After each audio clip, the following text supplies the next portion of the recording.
कार्तिक माह के महात्म्य का 26वां अध्याय।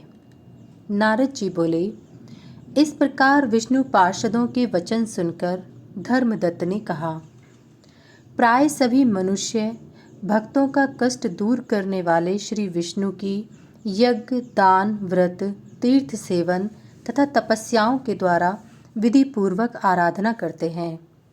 उन समस्त साधनों में कौन सा ऐसा साधन है जो भगवान विष्णु की प्रसन्नता को बढ़ाने वाला तथा उनके सामीप्य की प्राप्ति कराने वाला है।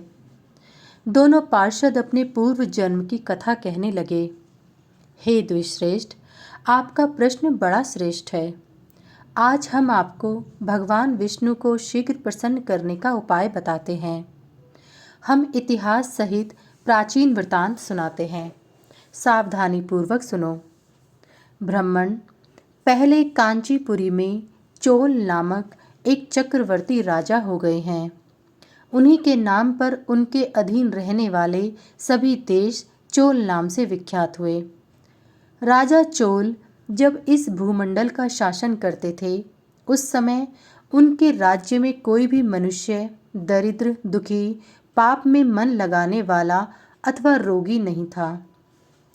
एक समय की बात है, राजा चोल अनंत शयन नामक तीर्थ में गए, जहाँ जगदीश्वर भगवान विष्णु ने योग निद्रा का आश्रय लेकर शयन किया था।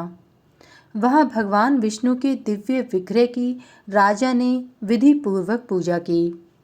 दिव्य मणि, मुक्ता फल तथा सुवर्ण के बने हुए सुंदर पुष्पों से पूजन करके साष्टांग प्रणाम किया।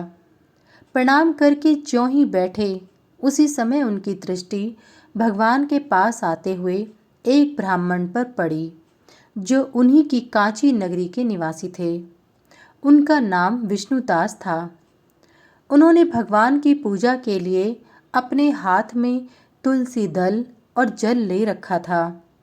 निकट आने पर उन ब्राह्मण ने विष्णु सूक्त का पाठ करते हुए देवादिदेव भगवान को स्नान कराया और तुलसी की मंजरी तथा पत्तों से उनकी विधिवत पूजा की। राजा चोल ने जो पहले रत्नों से भगवान की पूजा की थी, वह सब तुलसी पूजा से ढक गई। यह देखकर राजा कुपित होकर बोले, विष्णुदास, मैंने मणियों तथा सुवर्ण से भगवान की जो पूजा की थी, वह कितनी शोभा पा रही थी। तुमने तुलसी दल चढ़ाकर उसे ढक दिया। बताओ, ऐसा क्यों किया? मुझे तो ऐसा जान पड़ता है कि तुम दरिद्र और गंवार हो, भगवान विष्णु की भक्ति को बिल्कुल नहीं जानते। राजा की यह बात सुनकर द्विजश्रेष्ठ विष्णुदास ने कहा, राजन, आपको भक्ति का कुछ भी पता नहीं है। केवल राजलक्ष्मी के कारण आप घमंड कर रहे हैं।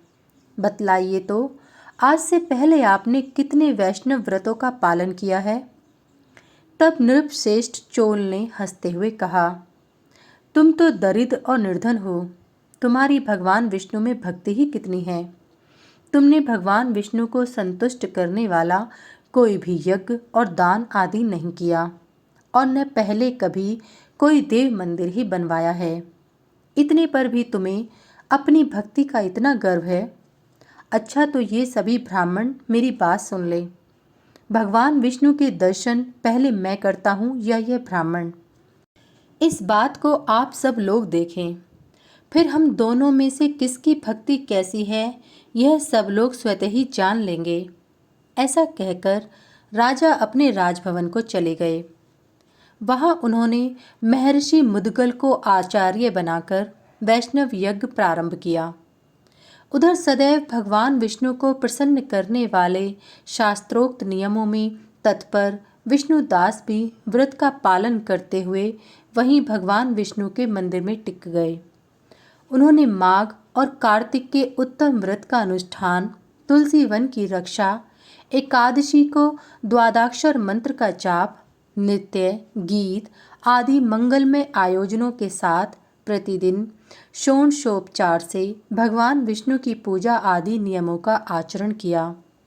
वे प्रतिदिन चलते फिरते और सोते हर समय भगवान विष्णु का ही स्मरण किया करते थे। उनकी दृष्टि सर्वत्र सम हो गई थी। वे सब प्राणियों के भीतर एकमात्र भगवान विष्णु को ही स्थित देखते थे। इस प्रकार राजा चोल और विष्णुदास दोनों ही भगवान लक्ष्मीपति की आराधना में संलग्न थे।